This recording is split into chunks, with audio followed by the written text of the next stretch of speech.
I made this scrunchie out of vintage fabric. I had 1 yard of this really pretty vintage fabric that I was able to thrift at Deseret Industries. And in that, I was able to cut 6 more for the large, extra large scrunchies. So they are pretty long, at least 45 inches long. So right now we're just going to take these and start.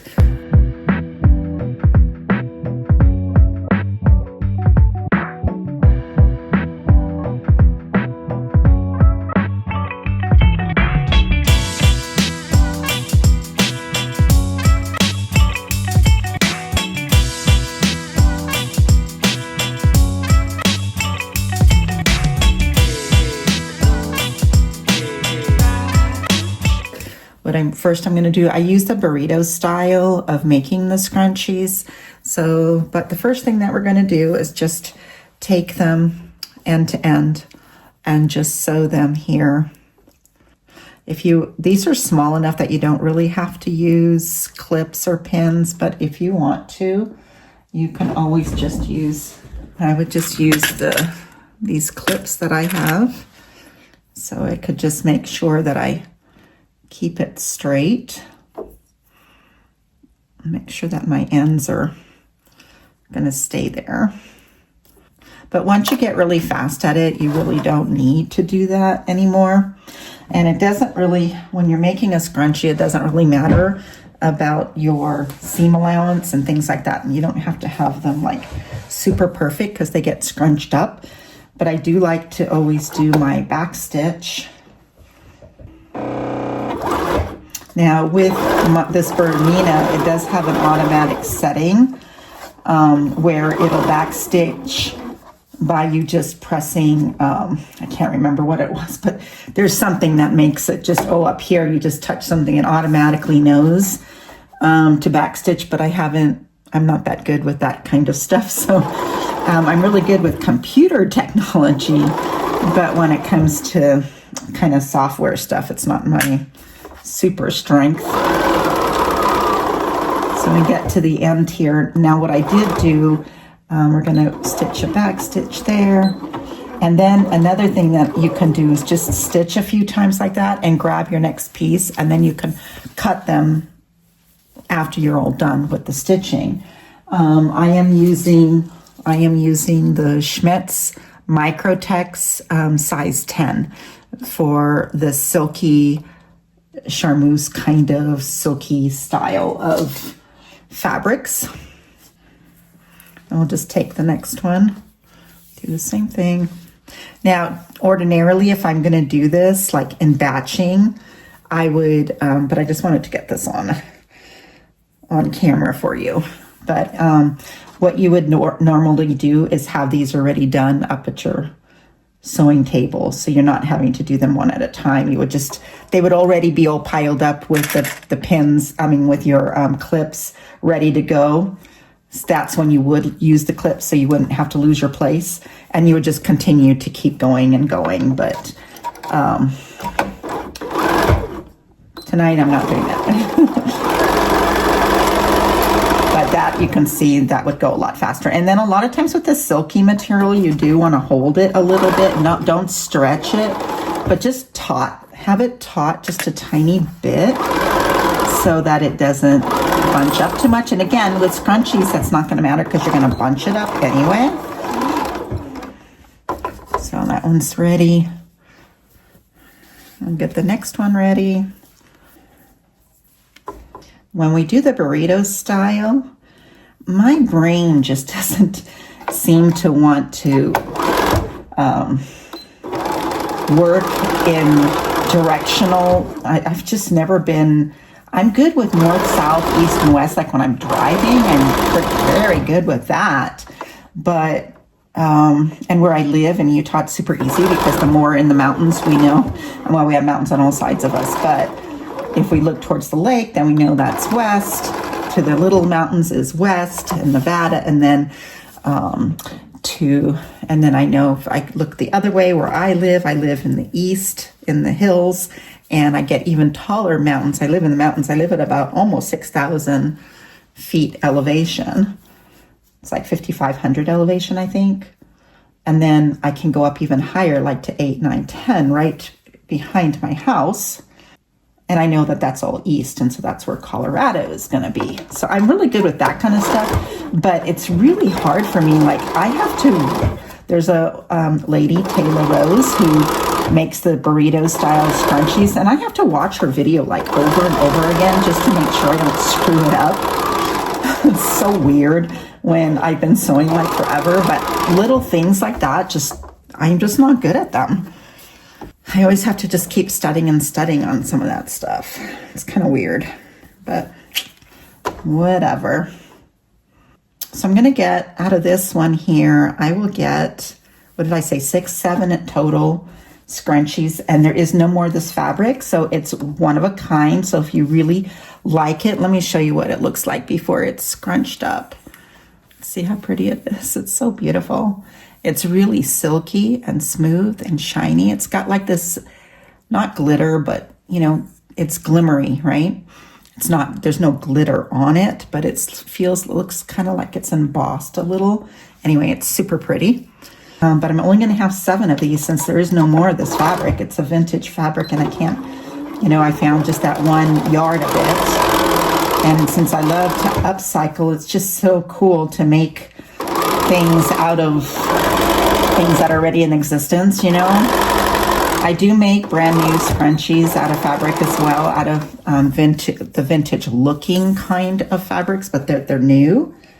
So I do make those, but I haven't gotten to those yet because I'm using up all of my repurpose, you know, all of my thrifted items that I want to make right now. I'm finishing up with them. I think I might be all done after this. I have to check one more time, but I think I've already made all the scrunchies. You can check them out on my Etsy shop. I am building another shop. It's like Shopify, but it's not Shopify. It's by Everbee. I have the link in my description below if you want to check out Everbee. They have their own email system, and you can also, if you have an Etsy shop, you can just automatically connect your Etsy shop to this shop, to the Everbee shop, and it will automatically import all of your Etsy items. So I will have that. Okay, so we're done there. And I always forget that on this new Bernina that I have the cutter there. So now these are all done. The other thing that's great about when you're making the scrunchies is you don't need to, let me put some of those away. So now what we'll do is just take them and just cut them each here like this. Just the other thing about making scrunchies is that you don't have to iron the seams open, or either way, right? So you don't have to do that. Now, my only thing that I know some people when they make their scrunchies, they put their tag in. So that's what I did here. I put my Velia Studios tag in there. It's a piece of ribbon that I learned from a lady on YouTube on how to, and it has the carrying instructions on the back. So like this can only be hand washed. And when you put it in your hair, you don't see it. And I guess if you buy it and you don't like it there, you can just cut it off. But I have been putting those in and just top stitching them there. And I'm just wondering if instead I shouldn't put that in there at all, so that you don't have a label on your scrunchie. But then I put that paper, there's that paper thing that you put around, you know, that you hang the scrunchie on. And then I put my branding, let me grab that real quick and show. So I got some of these things from Temu. I know you can get them on Amazon too. And then I would just put it like this. So let me know in the comments what you think. Do you think I should just do that instead? It would be much easier just to close them up and then do it this way and just have my branding there, because I don't think people really want to wear this in their hair. I mean, you don't see it, but maybe it's annoying for some people. I don't know. Anyway, let me know in the comments what you think. So now what we do is we take and this is the part that I always have to go watch the video. So hopefully I am going to do this. I'm going to show you this the right way. So hard. You put the two wrong side, and I always do this wrong. There is a way that you can just do it. You can just sew it all. Like you wouldn't close it. You would just close it all at the end, which I don't like the way that looks. So I like this burrito style a lot better. And I think you're doing it like, oh my gosh, now I don't know how I'm doing it. See, I have to go watch the video now because my brain just I've done this so many times. You see that? But because I haven't made a scrunchie in like 2 weeks. So just because I didn't make that scrunchie for 2 weeks, now all of a sudden, I don't know how to do it anymore. The burrito style. But I know it's like, right, you go like, maybe it'd be easier if I did it this way. We're going to put these two together. You see how hard this is? You're going to you can't put those together because you have to have the little burrito inside. So you have to go, oh, I think I know. You take it all like this because we have to put the right sides together. On this part, you put the right sides together. And then on the inside piece here, it's the wrong sides together. So it's the wrong sides together. Nope, I gotta go watch the video. I'll be right back. Okay, so I went and watched Taylor Rose's video again because I slow it down because it just, I don't know how to explain it, but I just freak out about this. So you put this side in here, you're gonna put this side in here, so they're wrong, wrong side to a right side. And you're going to keep this in the middle because you don't want to sew this part, right? And then you're going to take this part and you're going to come up here to put the right sides together. So what's going to happen is as you sew it in a circle, because it's in a circle, right? So as you're sewing it in the circle, you have to keep pulling out. We'll see if we can do this here. You have to keep pulling out. Now, one of the things that I find happens with these scrunchies, especially with the really light fabrics like this, is what'll happen is it'll start to bunch towards the end, like, I don't know, like smush up like this. So you need to not stretch it because you don't want it to overstretch, but you just want to hold it both ways, just a little taut. And if you get that right there in the middle, it's not the end of the world at the end, only because after you put the elastic through, then you close that section up, and that's where sometimes that bunching will happen. But since it's a scrunchie, it doesn't really matter because it's going to bunch anyway. So now at the end of this, you see, there's this piece here, and I'm going to start to sew. We're going to do a back stitch. And I'm going about, and it's not 5/8. I'm going about, I don't even know. I don't think I have a ruler anywhere near me right now. I wanted to tell you what my seam allowance is. But whatever my foot is, I'm going to say it's like, it might be a little less than 1/2 inch.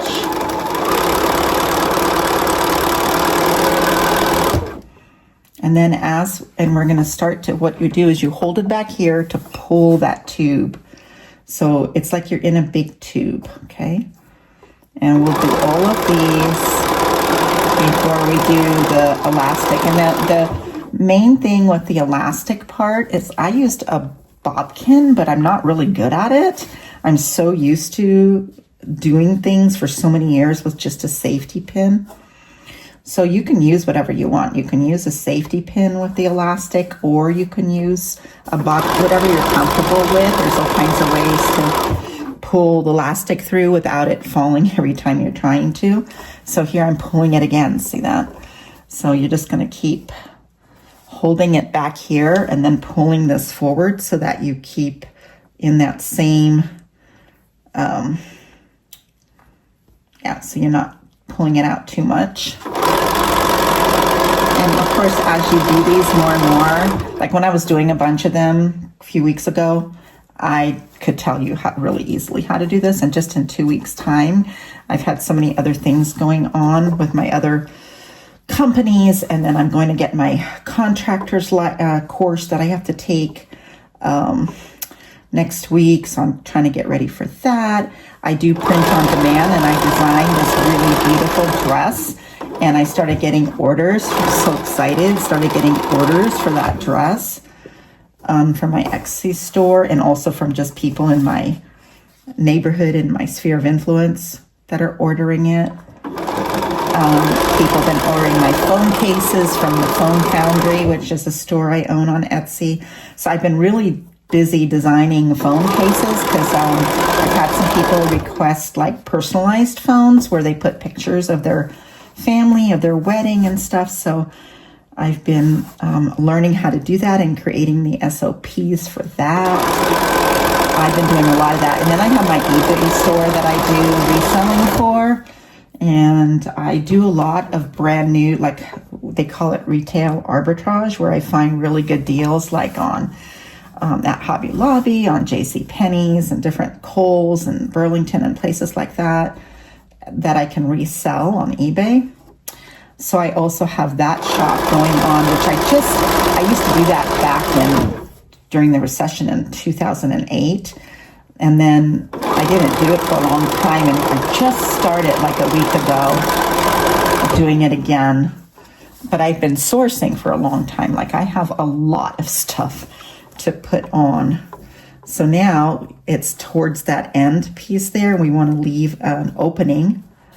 And this came out super good. It didn't bunch up at all, which I really like. So here, I'm not gonna, just leave it, probably just a little bit like that. And again, we can do the same thing that we did when we go to the next one. Just pull this out and then go get the next one, so you don't even have to. But let me just show you. So let's take this off, and then I'll just show you what it looks like. So you see it's like this, and then we'll find that hole there, and we'll turn it right side out. And I'll show you the tube. And then I use for extra large scrunchies, which is the ones I like to make. Because this fabric is so thin, it's just not as fluffy and fat. So this is very nice, and it's a nice extra large one because it's got 8 inches of elastic in there. But it's not as poofy as some of my other ones are when I use different kinds of fabrics. So here is the tube, see? And this is the nicest way that I've seen, because now when you go to finish it, let's find out where that, now I can't remember where. Okay, so here's where I'm going to put the elastic in. So now when you come through, you're just going to top stitch. And if I don't put my label in, which I don't think I will, I think I do like this idea better. So anyway, tell me what you think. Anyway, so then here I'll just stitch that. It'll be so squished up, like you can't tell where I did that here. But anyway, it's an 8-inch piece of elastic that I'll put through here. So pretty. I love the feeling of it. It's so soft. It'll be so soft in your hair. It's just so silky. But anyway, so that's the burrito style. I'm going to go ahead and start working and see if I can remember without looking at the video. Hopefully I can. I can't believe that I'm that much of a ditz that I can't. I don't know if you want to call it a blonde moment, or just because I'm uncoordinated physically. So like, I'm really good at running and hiking and walking and things like that. But I'm terrible at I'm just horrible at, I'm good at dancing, which is crazy. And I have good rhythm, and I'm good at dancing. And I was a disco queen dancer for a long time. But but then like baseball and, well, I did football okay too when I was a kid, but gymnastics, forget it. That kind of stuff, I just couldn't do it. So now let's see what it said again. It said to fold this one in and this one in like this. So the wrong sides, yep. And then over like this. How's that? Very good. Okay. So here we'll just have this opening. It doesn't really matter on a scrunchie. A lot of people start at the seam. It doesn't really matter. In fact, I think you would have a stronger, I don't know, I think this part here is fine. So we'll just go ahead and make sure you back stitch it good and then just start doing it like this. So I think we got that going. If you have any questions, let me know in the comments and I'd be happy to help answer any of your questions. I'm going to be making a bunch of scrunchies and then we're going to move on to the wristlets and tote bags and things like that. So I got to make a tote bag for my granddaughter who is like a princess. The only one that I have is very feminine and she's going to be 3 in August. So I'm going to make her a really cute tote bag out of that fabric that I bought from that lady for $5 a bolt. If you haven't watched that video, I'll link it below. So there you go. I'll see you on the next video.